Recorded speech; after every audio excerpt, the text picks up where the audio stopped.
Good morning mga kamama. Maulan po magdamag.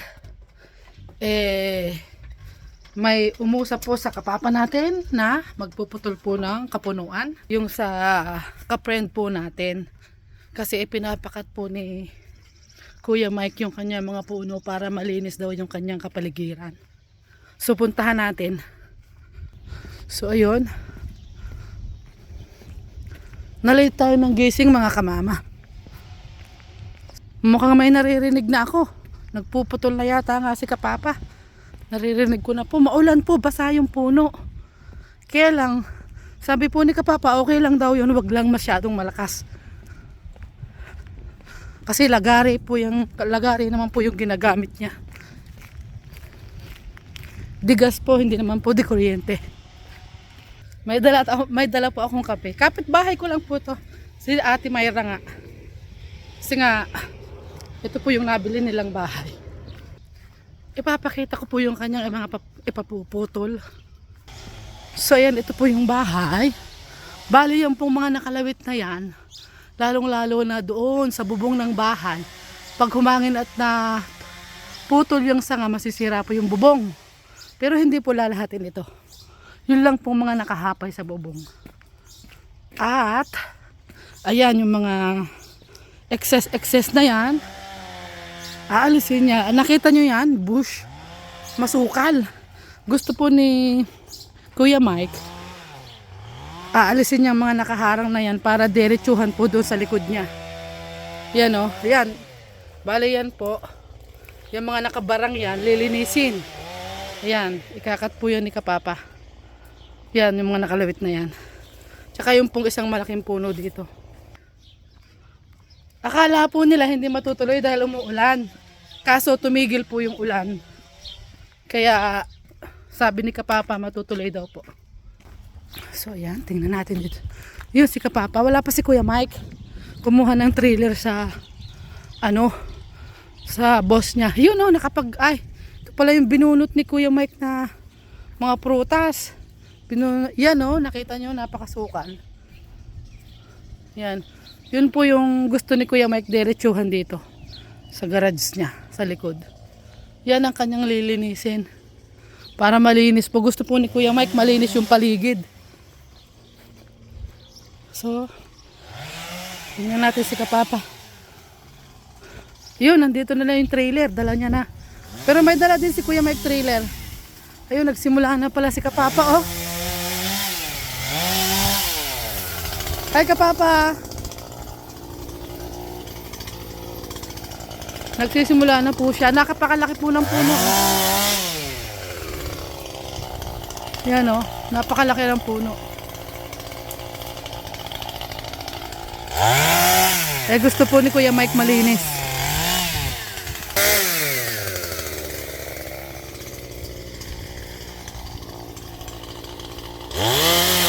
So ayan mga kamama, nakikita nyo halos kalahati ng garage nila sa nabubong ay nasasakop na ng puno. Masisira yung bubong, kakalawangin. At malapit na sa linya ng telepono at kuryente, baka pag humangin or nagbagyuhan, magkislapan. Kaya para safe, putulin na.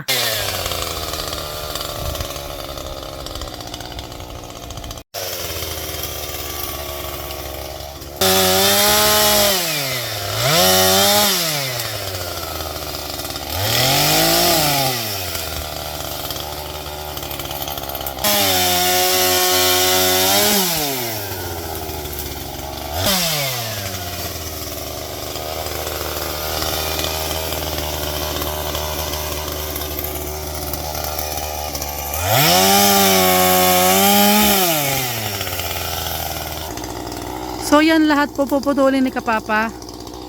Yan po. Pero itong isang puno hindi po lahat. Yung pulang na nakahapay sa bubong yung puputulin niya dito sa isang puno na to. Pero ito lahat po.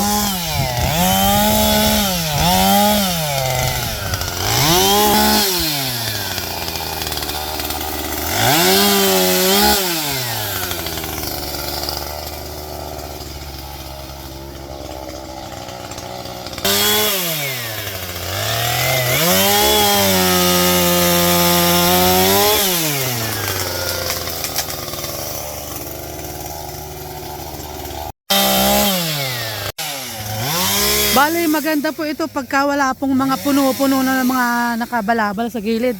Kasi malaki po yung ano niya, yung surrounding niya, malawak. Kaya gusto po ni Kuya Michael malinis. Nakita nyo, kanya po lahat to. Mula po dito. Kanya po lahat yan. Maganda po yung nabili niyang bahay. Mura lang, malawak pa. Maganda pa yung ano niya, oh, nakita nyo. Sarap maggawa ng garden dito, oh. Nakita nyo yan. Yan po yung pagitan nila. Yan. Ito yung garage niya.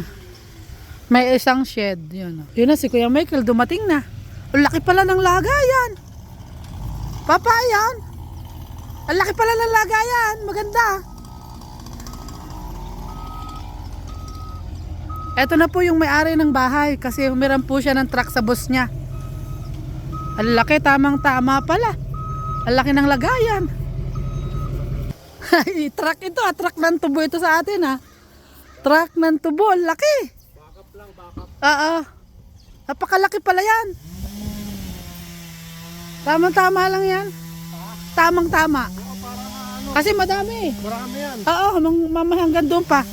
Yan po yung may-ari ng bahay na nagpapakat ng ating ng kapunuan, si Kuya Mike. Good morning daw po.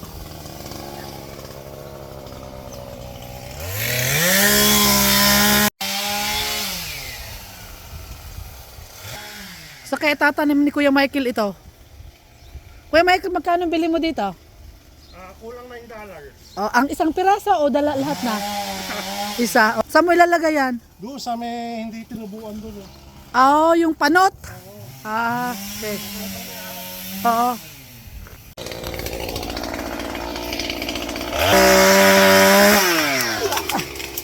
Iyon. Kasi hinawakan ko para hindi pumadali yung pinakakanto.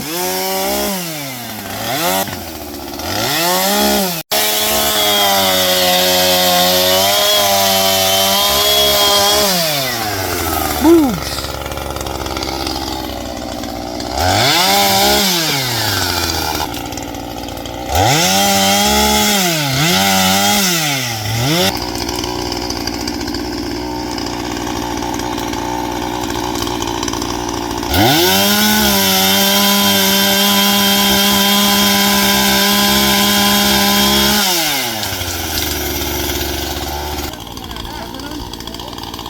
Yon, ililipat ni Kuya Mike yung kanyang dalang truck para easy na lang daw mag-load ng mga kahoy.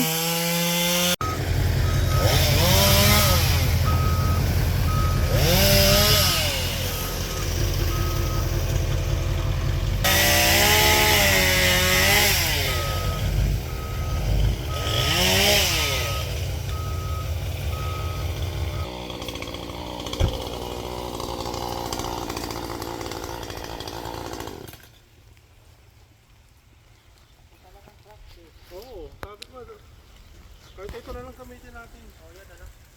Para kasi, hindi maano yun. Ano ba yun? Yung malalaki, hindi kailangan na amo mo? Hindi na. So ayun, nagkakarga na po si Kuya Mike. Oh. Yun. Bali, uwi muna po ako kasi si kabebe natin ay tulog pa. Wala pa rin po sina Ate Mayra. Mamaya na po kami babalik para tumulong maghakot at magkarga doon sa truck.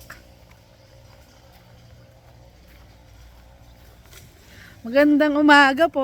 Ito po yung kape natin. Bali, kape po ito ng Pilipinas Coffee Co. Hindi po ito kape ng Canada. Coffee ko lang po ito sa atin.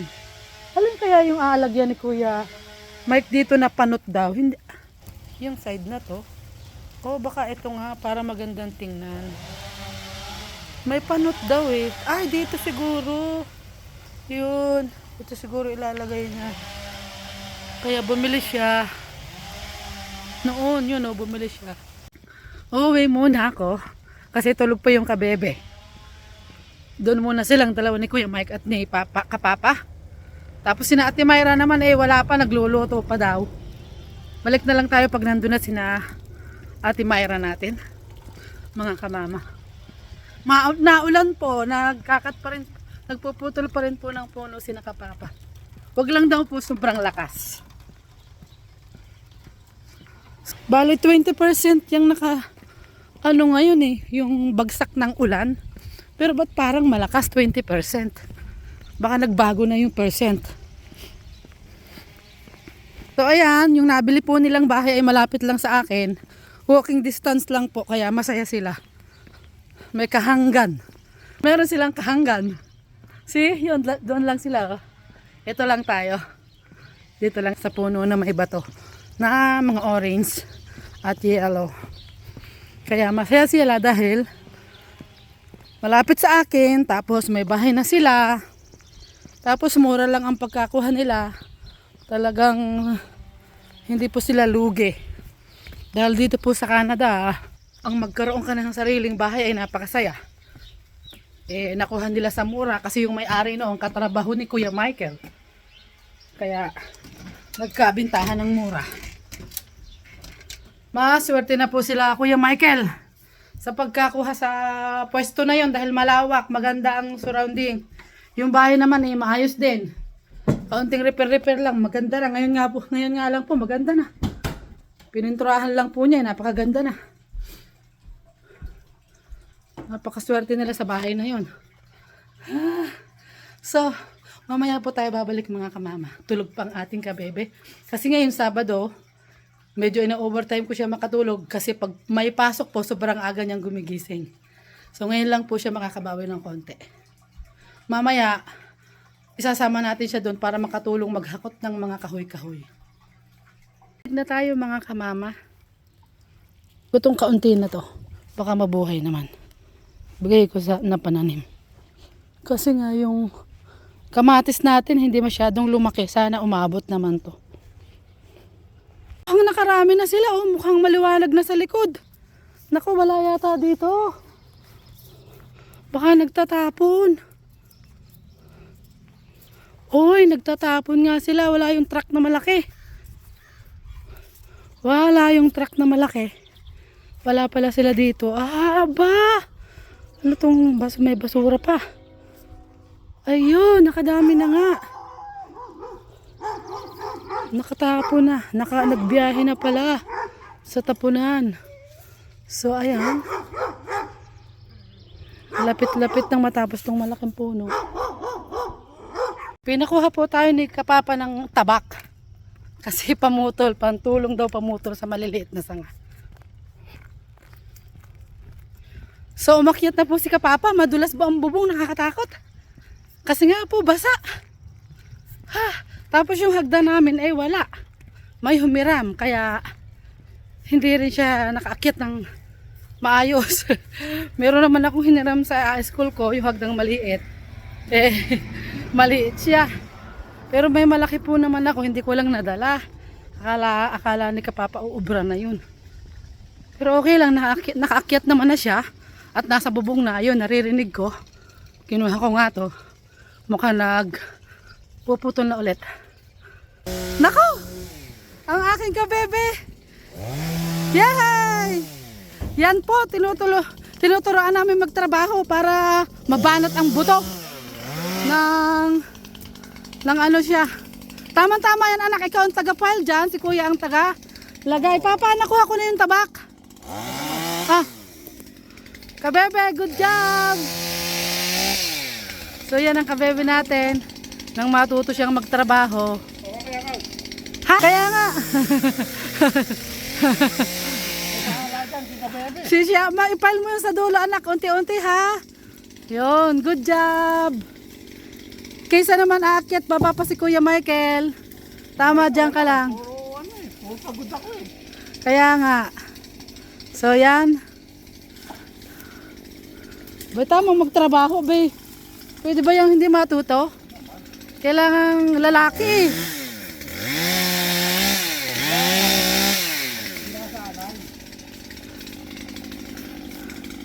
So yun. Nako, lumiliwanag na. Puta yung mga kokon, tagal ah. Naku, madulas. Oh, nadudulas siya, kita ko. Oo, kasi dahon na. Kung hindi mo tatanggalin yan, mabubulok yan. Oo. Masyado kasing nakahapay pala yan sa bubong. Ang mahal pa naman ng maintenance dito. Napakaano pala yan. Talagang kinubera na yung bubong. Ha? Kinubera na yung bubong. Pangit. Dapat talaga yung wala yan. Ayoko pa naman ng ganyan. Kaya nga. Ay di ang ganda niyan pagka ano na. Pag nalinis na yan. Pagdating na lalagyan mo ng bako, di ang ganda. Ang ganda niyan. 'Di ba? Ito nga, tutusin, wala na silbi. Ay ito wag, sayang. Shed yan eh. Babawasan mo lang yan kasi maganda yan, pine tree yan eh. Kasi ayan naman pwedeng tilasin lang. Yung side.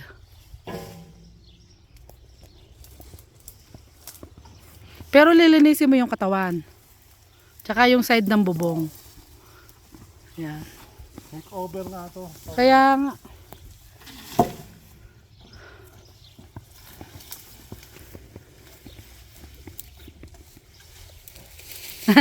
Kabebe, tingin mo na sa mama. Good job.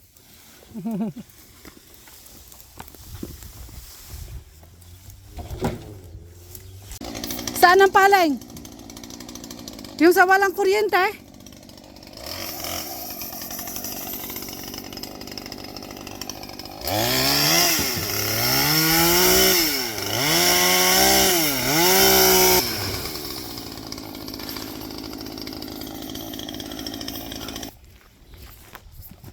So yun, bibirahin naman pala dito sa kabila. Bing mag ano, sa lansan. Oh, anak ko. Anak ko, mabigat pala to. Isang to. Isa lang muna. Ayun.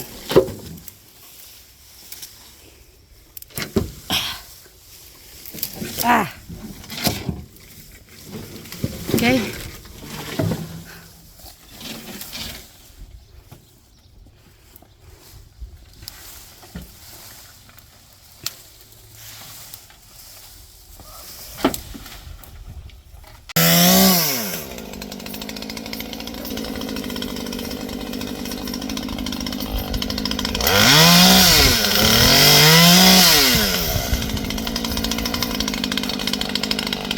Ang kabebe, ang ganda na ng file ng kanyang ano.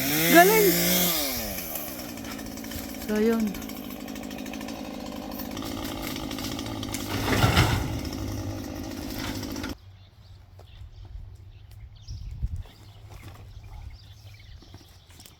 Yan po. Takot ako kasi mayroon pong hindi ko alam po kung ano yung nakalinya dyan. Kung kuryente o telepono. Diyos ko po, Panginoon. Ligtas nyo po si kapapa natin. Sana maayos niya, makatanggal niya na po ng maayos. Itakin daw po ni kapapa natin dahan-dahan. Kasi nga po mahirap. Kapo madali yung kuryente. Ayun si Kuya Michael, taga-Hila. Pakabila, ano? Ala. Ayun, tama. Tama pala. Saglit lang. Yung mga dahon-dahon. Na mga kamama, dati kanina lang ng umaga nakita nyo naman na nandyan nakahapa yung napakalaking puno. So yun. Pananghalian daw po. Kasama kami sa pananghalian kahit kunti lang ang naitulong. Sige, kain muna tayo mga kamama. Ha? Naku naman. Kain na po kami. Mabibinyagan na po yung napakagandang lamesa. Pero nilagyan po namin ng plastic kasi po ayaw kong madumihan. Nanghihinayang ako kasi madumi si kapapa. Makyat sa taas, oh. Yan. So yan. Mabibinyagan na po yung lamesa. Anong ulam? Oh yan, gulay. Gulay. So yan, gulay na pakbet. Wow. Ano tong isa? Sarsyado, escabeche, at saka prito. Okay. Hindi ko napansin. Napakaganda ng iginulay. Ang ganda naman ang kulay. Ngayon ko lang nakita. Ang cute kaya dito sa... ito pa lang yung isa. Kasi papalitan yun eh. Ang ganda ng pagkakakulay ni Kuya Michael. Grabe, natuwa ako. Ang ganda ng ikinulay, oh. Ang ganda naman ng pagkakakulay mo naman. Ganda ng pagkakakulay, oh. Ayos na ayos, ah. Paalis na si Ate Maika kasi may graduation sa school niya. Eh, kailangan nandun siya. Nagdala lang siya ng pagkain dahil nagluto silang mag-ina. Natanggal niya na yung sa may kuryente. Naku, salamat naman. Ano, may namove ba? Ah? Yan yung live wire. O ngayon? Yun sa ibabaw. Oh. Pag yan tinamaan yan, mag-spark. Oh. Pero wala naman yan. Okay. Wala. No, nakita nyo naman, kailangan nating maalis yan. Yung bush na yan. Kasi, kita nyo, oh. Nakita nyo naman dito, oh, maganda na, ang liwanag na. Natanggal na natin yung malaking puno. Ang ganda na ng tingnan, no? Lalo pa kaya pag talagang walang-wala na yan.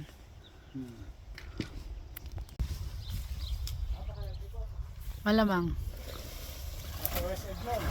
Oh.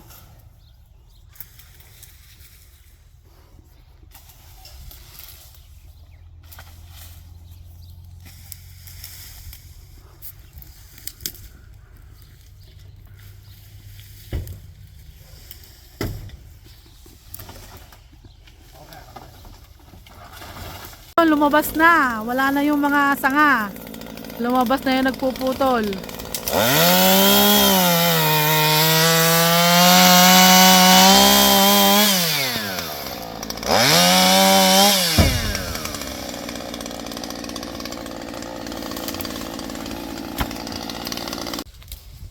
Wala nang dahon. Tali, para tali ako to, di bababa ko. Tali. Ano ba? Yun, ako nakatawa po na sila. Yehey. Bilis parang ano ang bilis ng itinapon nila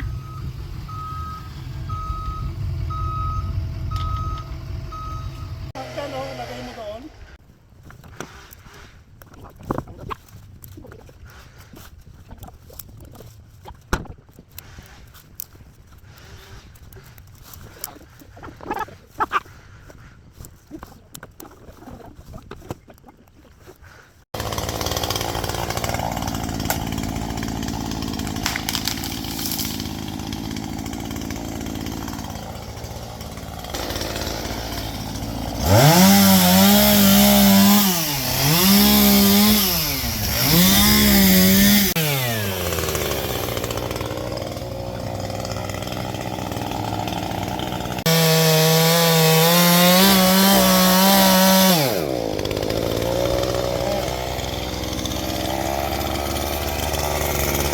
na, konti na lang.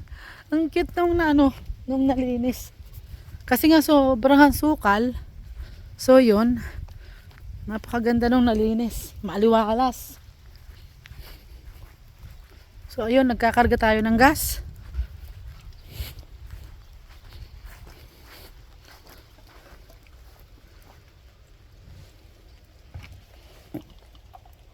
Tapos Tapos ang laban.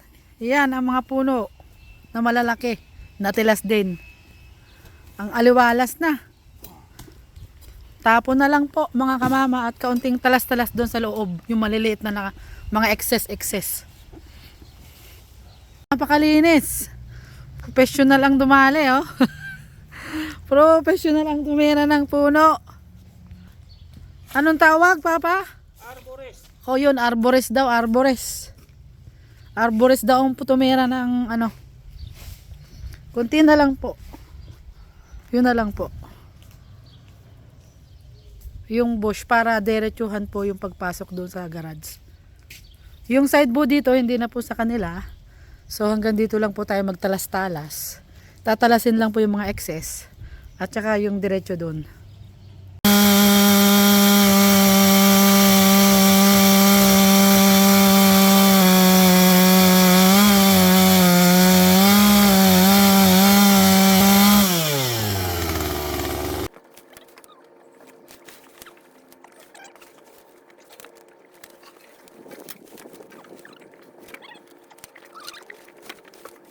Po kami mga kamama, Magtatapon na lang po. Siguro 2 tapon yan.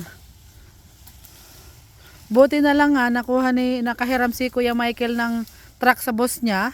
Malaki-laki. Kasi kung yung ginamit natin, yung trailer natin, baka 10 pabalik-balik tayo. Hindi lang. Kasi ito, 4 na, 4 na hakot lang. Kung yun, pang trailer natin, siguradong makailang ulit tayo. Sa dami nito. Timing yung truck. So yan, tapos na tayo. Bali, magtatapon na lang. Pwede mo yung blower. Ayun, nandito na. Isang karga na lang. So yun, last hakot na. Dahan-dahan lang, Kuya Mike. Baka may gumulong. Malapit lang. Hindi naman nga kung gano'n lang ang takbo. Hindi naman pati mahangin. Diyan lang naman sa pinakakanto. So yon, last na po yung tapo na yon. Malinis na po. Nakita nyo ang liwanag na ng kanilang kapaligiran. Pakita ko sa inyo. Diba? Open na open na. See? Kasi nandito po yung puno na yan. Ito po yung sa harap na pinutol nga nila. Tsaka yung mga tilas-tilas natin sa gilid. Tsaka doon. At tsaka yung sa likod. So yan, nagbigay na ng liwanag. Ito yung may-ari ng bahay nagkakalaykay. Ito yung nagpakat kay Kapapa, ang ating ka-friend na si Ate Myra at Kuya Michael. Ng bubong. Gaganda lalo. Lalo na, puro lalo na. Ah.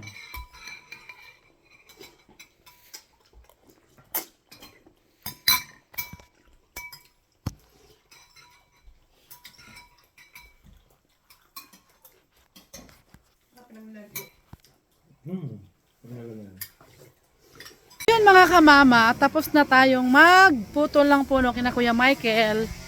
So thank you Kuya Michael, Ate Myra.